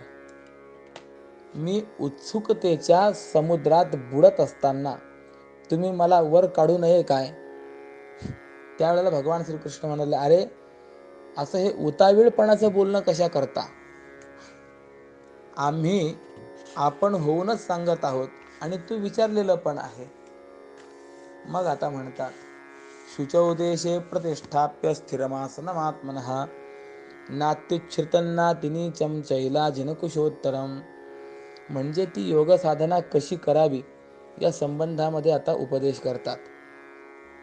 शुचौ देशे प्रतिष्ठाप्य, पवित्र देशामध्ये दर्भासनावर मृगाजीन, त्यावर वस्त्र असलेले स्थिर आसन, की जे अति उंच नाही आणि अति सखल नाही, असं स्थापित करावं. म्हणजे आता आपल्याला साधना जर करायची आहे तर साधारणतया साधना कुठे करावी, कशी करावी, या संबंधातला एक विचार सांगतायत. पहिली गोष्ट सांगितलेली आहे शुचौदेशे प्रतिष्ठाप्य, म्हणजे साधने करता स्थळ, ठिकाण हे पवित्र असलं पाहिजे. कारण असं आहे, आपली साधना निर्विघ्नपणे पूर्ण होणे, पार पडणे, साधना करत असताना चित्त एकाग्र होणे, मनाला प्रसन्नता राहणे, चित्तामध्ये विकल्प विकार न येणे, ह्या गोष्टी करता जागेची पवित्रता, भूमिशुद्धी ही अत्यंत महत्त्वाची आहे. कारण पंचमहाभूतांमध्ये प्रत्येक महाभूताचा एक एक गुण सांगितलेला आहे. त्यामध्ये पृथ्वीचा गुण गंधवती असा सांगितलेला आहे. गंध हा पृथ्वीचा गुण आहे. पण जसा गंध हा पृथ्वीचा गुण आहे, त्याप्रमाणे संस्कार ग्राहित्व हा देखील एक पृथ्वीचा गुण आहे. पृथ्वी संस्कार ग्रहण करणारी आहे. म्हणून त्या पृथ्वीवरती जसे कर्म झालेले असतील त्या कर्मांचे संस्कार त्या पृथ्वीवरती सांडलेले असतात, परमाणु रूपाने त्या ठिकाणी राहतात आणि पुढे अनंत काळपर्यंत त्याचे परिणाम त्या ठिकाणी आपल्याला मिळत असतात. याकरता एक उदाहरण सांगतो. रामराय वनवास कालामध्ये असताना एक ठिकाणावरनं जात होते. रामरायाच्या मागे सीतामाई आहे, सीतामाईच्या पाठीमागे लक्ष्मण महाराज आहेत. आणि त्या स्थळावरनं जात असताना त्या तिघांच्याही अंतःकरणामध्ये काही विकल्प निर्माण झाले. रामरायाला असं वाटायला लागलं की दशरथ राजांनी म्हणजे आपल्या पित्याने आपल्याला आज्ञा न करताही आपण वनामध्ये आलोय. जर आपण म्हणालो असतो की नाही जात वनामध्ये, काय केलं असतं पित्याने? तुम्ही कैकेयी मातेला वचन दिलं होतं, तुम्ही बघा काय करायचं, तर काही करू शकले नसते. आपण का वनात आलो? रामरायाच्या मनात विकल्प, सीतामाईच्या मनात विकल्प, की रामराय म्हणत होते सीते 14 वर्ष आत्ता जातील, तुझी इच्छा असल्यास तू अयोध्येत राहा, इच्छा असल्यास माहेरी मिथिलेला राहा. परंतु मीच रामरायाला आग्रह केला की नाही, वनवास काळामध्ये तुमच्या सान्निध्यामध्ये सहवासामध्ये जे मला सुख प्राप्त होईल त्या सुखातनं वनवासाचं दुःख वजा होईल. म्हणून रामराया मला घेऊन चला. कथम माम इच्छसे त्यक्तुम धर्मपत्नीम पतिव्रताम, मी आपली धर्मपत्नी आहे, पतिव्रता आहे, माझ्या ठिकाणी कोणताही दोष नाही आहे, कुणी माझी निंदा करेल अशी माझी स्थिती नाही आहे. आणि असं असताना देखील आपण माझा त्याग का करू इच्छिता, मला सोबत घेऊन चला. म्हणून मीच आग्रह केला आणि आले. जर मी राहिले असते तर काय फरक पडला असता? हा विकल्प कुणाच्या मनामध्ये? सीतामाईच्या मनामध्ये. लक्ष्मणांना विचार आला की कैकेयी मातेने वनवास मागितला होता तो रामराया करता, मीच आपला आग्रह केला आणि नाही रामा मी देखील येईल, मला घेऊन जा असं सांगितलं. कदाचित नसतो आलो, राहिलो असतो तर काय झालं असतं? असे प्रत्येकाच्या मनामध्ये विकल्प निर्माण झाले. तिथनं पुढे गेले आणि काही काळानंतर, काही अंतर गेल्यानंतर प्रत्येकाला आपापल्या मनामध्ये हा जो विकल्प निर्माण झाला होता त्याविषयी पश्चाताप झाला. तिघांनी देखील क्षमा याचनापूर्वक आपापल्या मनातील विकल्प या प्रत्येकाला सांगितला. त्यावेळेला लक्ष्मणांनी विचारलं, रामा मला याचं उत्तर हवं आहे की आपल्यासारख्यांच्याही मनामध्ये असा विकार का निर्माण व्हावा? कारण एक शास्त्र असं आहे, माता पतिव्रता यस्य पिता यस्य शुचिव्रतः उभयोर याच संभूतिः तस्य न च्यवते मनः. पत्रं दृष्ट्वा फलं दृष्ट्वा दृष्ट्वा स्त्रीणांच रूपम कश्चन च्यवते मनः तस्य कृत्स्नगतस्यापि न च्यवते मनः. म्हणजे या दोन श्लोकांचा अर्थ असा आहे, श्लोक थोडेसे मागे पुढे झालेत, की फूल पाहून, फळ पाहून, स्त्री सौंदर्य पाहून कुणाच्या अंतःकरणामध्ये विकृती निर्माण होत नाही, चंचलता निर्माण होत नाही. आपण बघा, बऱ्याच वेळेला बागेमध्ये फिरण्याकरता जातो आणि त्या ठिकाणी सुंदर फुलं पाहिल्यानंतर जरी त्या ठिकाणी झाडाला हात लावू नये असं लिहिलेलं असेल तरी देखील एखादं फूल तोडण्याचा मोह होतोच की नाही, तो लवकर आवरला जात नाही. पावसला आपल्या समाधी मंदिराच्या तिथे पाटी लावलेली आहे की नाही. आंब्याच्या सीझनमध्ये आंब्याला हात लावू नये, आंबा तोडू नये, अन्यथा 500 रुपये दंड आहे. पण एखादा तरी असा महात्मा भेटत असेल की नाही की 500 रुपये दंड भरायची इच्छा भरावा लागला तरी चालेल, परंतु एक आंबा मात्र तोडतो. म्हणजे असं कदाचित संभवनीय असेल. फूल पाहून, फळ पाहून, स्त्रीचं सौंदर्य पाहून कुणाचं अंतःकरण विचलित होत नाही. तर याचं उत्तर दिलेलं आहे, ज्याची माता पतिव्रता आहे, ज्याचा पिता शुचिव्रत आहे आणि अशांची जी संतती आहे, कितीही संकट आलं तरी देखील त्याची अंतःकरण वृत्ती कधीही विकाराभिमुख होत नाही. आज आपला जर विचार केला तर आपल्या माता पूर्ण पतिव्रता आहेत, आपला पिता शुचिव्रत आहे, आणि असं असतानाही आपल्यासारख्यांच्या अंतःकरणामध्ये विकल्प निर्माण होणं हे कसं संभवनीय आहे? का विकल्प निर्माण झाले सांगा? त्यावेळेला रामरायांनी उत्तर दिलंय की ज्या भूमीवरनं आपण आलो ती भूमी पूर्वी सुंद आणि उपसुंद या दोन राक्षसांची होती. हे दोघं सख्खे भाऊ आणि दोघांमध्ये आत्यंतिक प्रेम. शरीराने दोन परंतु विचाराने मनाने एक अशी त्यांची स्थिती. यांनी ब्रह्मदेवाकडनं वर प्राप्त करून घेतला की आम्ही युद्धामध्ये अजेय व्हावं. आमचं मरण हे फक्त आमच्या दोघांच्याच कडनं व्हावं, म्हणजे परस्परांमध्ये युद्ध होऊन जर मरण आलं तरच, अन्यथा आम्ही अमर व्हावं. त्यावेळेला ब्रह्मदेवाने तर वर दिला, पण गंमत अशी झाली की त्यामुळे अजेय होऊन ते त्रैलोक्याला त्रास द्यायला लागले. त्यावेळेला ब्रह्मदेवाने जगातलं जेवढं सौंदर्य आहे त्या सर्व सौंदर्यामधून तिळतिळ सौंदर्य काढून एक अप्सरा निर्माण केली. त्या अप्सरेचं नाव होतं तिलोत्तमा, आणि ही तिलोत्तमा या सुंद उपसुंदांकडे पाठवली. तिलोत्तमेला पाहून दोघांच्याही अंतःकरणामध्ये अभिलाषा निर्माण झाली आणि या तिलोत्तमेच्या प्राप्तीकरता दोघंही परस्परामध्ये झुंजून लढले, मेले. अर्थात स्वार्थाकरता ते या ठिकाणी लढलेले आहेत आणि त्या स्वार्थी बुद्धीचे परमाणू संस्कार या भूमीवरती सांडलेले असल्यामुळे या भूमीवर जो जो येतो त्याच्या त्याच्या अंतःकरणामध्ये स्वार्थी भावना ही जागृत होते. बघा,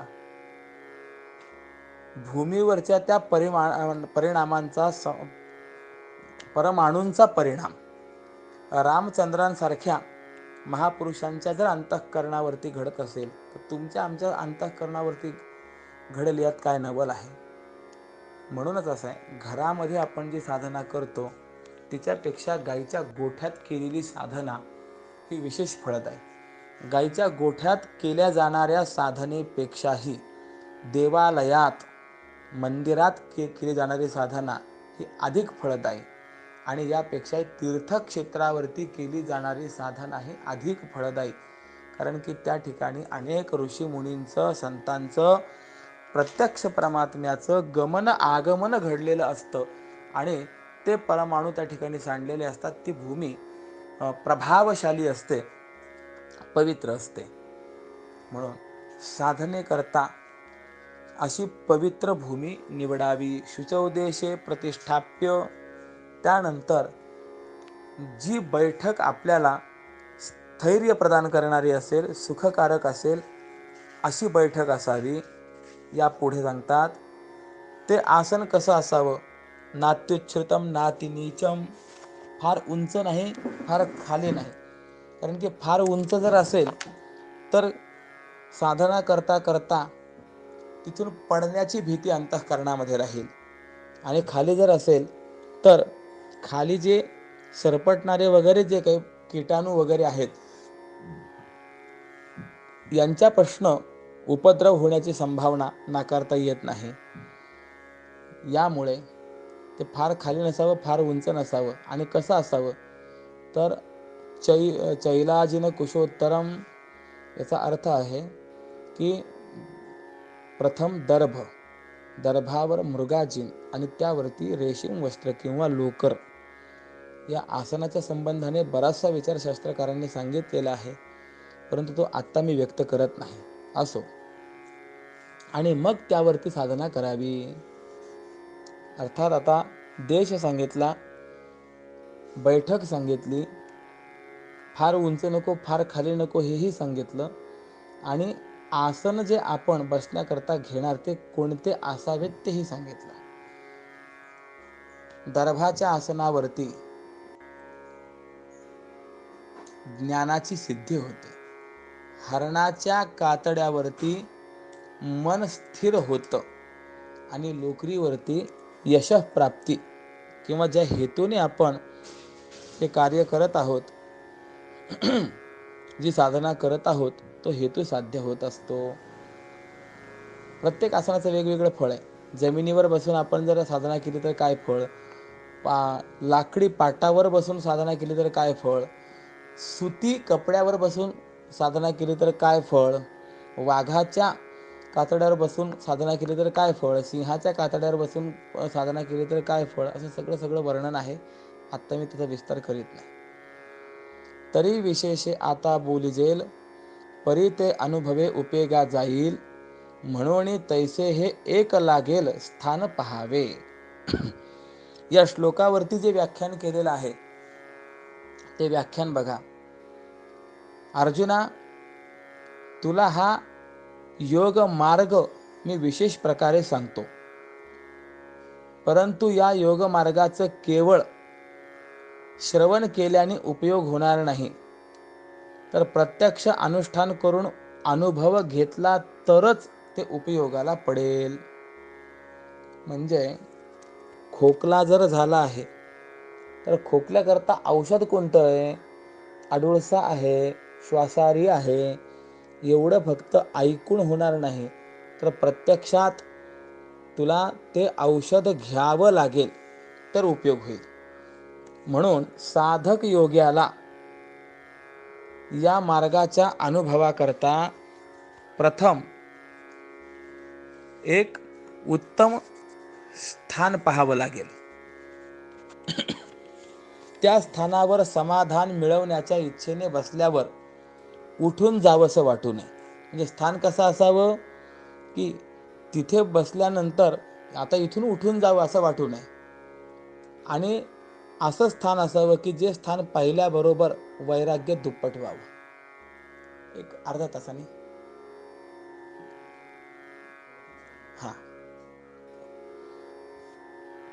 अर्धा तासाने फोन करतो. ज्या ठिकाणी संतांनी वास्तव्य केलेलं आहे किंवा जिथे संतोषाला सहाय्य मिळतं, जिथे मनाला धैर्याचा उत्साह प्राप्त होतो, किंवा जिथे अभ्यासच आपल्याकडून साधन करून घेतो, अनुभवच आपणहून चित्ताला वरतो, म्हणजे अनुभवच चित्ताकडे येतो, असं रम्यपणाचं महत्त्व ज्या ठिकाणी सर्व काळात आहे, किंवा अर्जुना ज्या स्थानाच्या आडबाजूने जात असतानाही तप करण्याची इच्छा व्हावी, नास्तिकाला देखील ज्या ठिकाणी मनापासून तप करण्याची इच्छा व्हावी,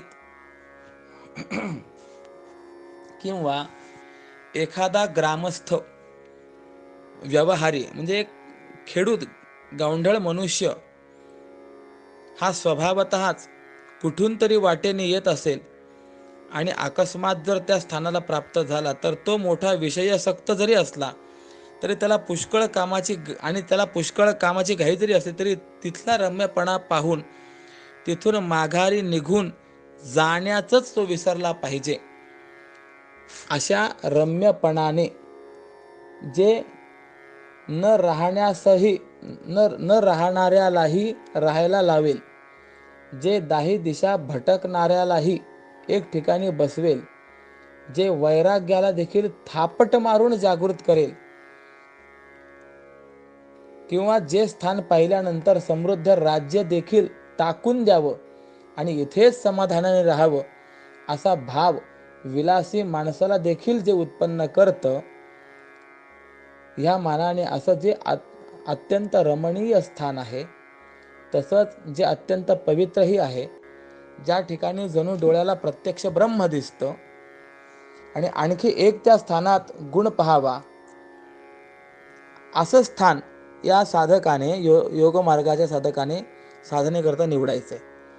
आणि त्या स्थानामध्ये आणखी एक गुण कोणता पाहायचा आहे, तर तिथे साधकांची वस्ती असावी आणि ते स्थान सामान्य माणसाच्या पाय धुळीने मळलेलं नसावं, म्हणजे तिथे लोकांच्या येण्या जाण्याची वर्दळ नसावी, म्हणजेच एकांत स्थान असावं. ज्या स्थानात अमृताप्रमाणे मुळासगट गोड आणि सर्व काळ फळं देणारी दाट झाडं असावीत. त्याबरोबर ज्या स्थानात पावला पावलाला पाणी आहे आणि ते पावसाळ्यात देखील शुद्ध असावं, असे शुद्ध पाण्याचे झरे विशेष करून ज्या ठिकाणी सुलभ आहेत, जिथे ऊन देखील किंचित शीतलच जाणवलं पाहिजे, ज्या ठिकाणी वारा अतिशांत किंवा एखाद्या वेळेला मंद गतीने झुळझुळणारा असतो, ते स्थान बहुत करून म्हणजे फार घनदाट नसावं, म्हणजे निशब्द असावं, म्हणजे घनदाट किंवा निशब्द असावं, परंतु त्या ठिकाणी हिंस्र पशूंचा प्रवेश नसावा आणि नेहमी शब्द करणारे पोपट आणि भ्रमर भुंगे हे देखील तिथे जास्त नसावेत. पाण्याच्या संबंधाने राहणारे 2-4 हंस, 2-4 सारस पक्षी किंवा एखाद्या वेळेला कोकिळा देखील येऊन बसली तरी चालेल. त्या ठिकाणी नेहमी तर नाही, पण अधूनमधून आले गेले असे काही मोरही असावेत किंवा असले तरी चालतील. ते ठिकाण सुंदर असल्यामुळे आम्ही त्यांना नको म्हणत नाही. म्हणजे हे सुंदर वगैरे जे आहेत ना, मोर जे आहेत, हे सुंदर असल्याने नको असं आम्ही म्हणत नाही, तर ते मोठ्याने ओरडतात, म्हणून या मोर इत्यादिकांचं तिथे निरंतर राहणं जे आहे ते अपेक्षित नाही आहे. आणि असंच बराचसा विचार सांगून मग भगवान म्हणतात, अर्जुना, अशा आवश्यक गुणांनी संपन्न स्थान मिळवावं. आता गंमत आहे, हे एवढं कुठे मिळावं हा प्रश्न आहे. थोडक्यात सांगायचं तर एकांत स्थान साधकाने निवडावं आणि अशा ठिकाणी कोणाच्याही दृष्टी सहसा न पडणारा एखादा मठ किंवा शिवमंदिर असावं. या दोन्हीपैकी जे आवडेल आणि चित्ताला जे प्रशस्त वाटेल, जिथे एकांताने बसता येईल, असं बहुगुणांना ते संपन्न स्थान असावं. म्हणून तसं ते स्थान योग्य आहे किंवा नाही हे चांगलं पारखून घ्यावं आणि शिवाय तिथे मन स्थिर राहतं का नाही हे पण पाहावं. आणि राहत असेल तर तिथे आसन तयार करावं. कसं आसन तयार करायचं तर सांगतात, वर शुद्ध मृगचर्म, मध्ये धूत वस्त्राची घडी आणि खाली न मोडलेले साग्र कोवळे दर्भ असावेत. गीतेतील पाठक्रमाचा उलट पाठक्रम जर आपण स्वीकारला तर अगोदर वस्त्र, त्यावर मृगाजीन आणि नंतर दर्भ असा क्रम होतो. आणि असाच क्रम भाष्यकारांनी देखील ग्राह्य मानलेला आहे आणि पाठक्रम मात्र या उलट आहे, पण तो कोणी ग्राह्य मानलेला नाही. पण ज्ञानेश्वर महाराज मात्र याहून वेगळा अर्थ ज्या अर्थी सांगतात त्या अर्थी विकल्पही असला पाहिजे. ज्या साधकाला जो क्रम स्थिर सुखाचा वाटत असेल त्याने तो घ्यावा, असं यातून आपल्याला बहुधा लक्षात घेता येतं. मग जे दर्भ घालायचे ते दर्भ कसे असावेत? कोवळे असावेत, एक सारख्या लांबीचे असावेत, त्यानंतर एकमेकांना लागून राहतील आणि आपोआप एकाच ठिकाणी स्थिर राहतील असे ते व्यवस्थित एकसारखे घालावेत, म्हणजे अंथरावेत. परंतु आता हे आसन जे आहे, म्हणजे कसं आसन घालायचं ते कळालं, पण हे आसन सपाट असावं, म्हणजे ते जमिनीपासून फार उंच होईल तर सहज अंग हलू लागेल, आणि फार खाली होईल तर जमिनीतील दगड, कृमी, कीटक यांच्या संसर्गाने दोष निर्माण होतील. म्हणून तसं करू नये. सपाट जागेवरती समप्रमाणात करावं.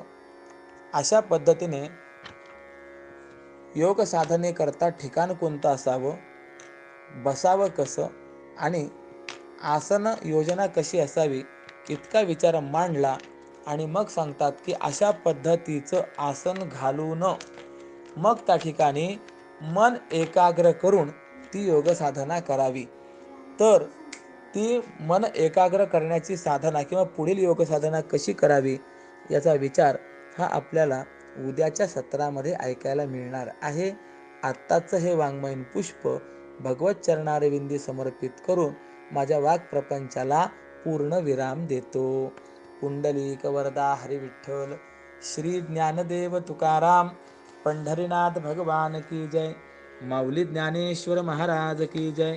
जगद्गुरु श्री तुकाराम महाराज की जय. श्रीमद सच्चिदानंद सद्गुरु श्री स्वामी स्वरूपानंद महाराज की जय. श्रीराम. ॐ राम कृष्ण